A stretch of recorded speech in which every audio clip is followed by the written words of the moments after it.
بس اسی طرح اللہ کبھی حقیقت محمدیہ میں چھپا، کبھی ذات علویہ میں پوشیدہ ہوا، کبھی جسد بطول میں پردہ پوش ہوا،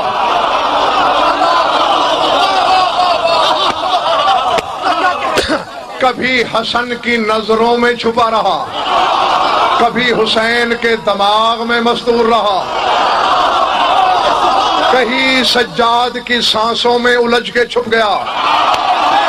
کہیں باقر کا علم بن کے اس کے سینے میں اتر آیا،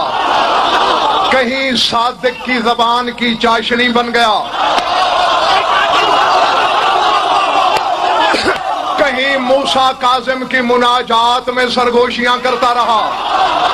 کہیں رضا کے تیور میں پردہ پوش رہا، کہیں جواد الائمہ کی پاکیزگی کا نقاب اوڑھ لیا، کہیں علی نقی کی ہدایت کا ملبوس لے کے چھپ گیا،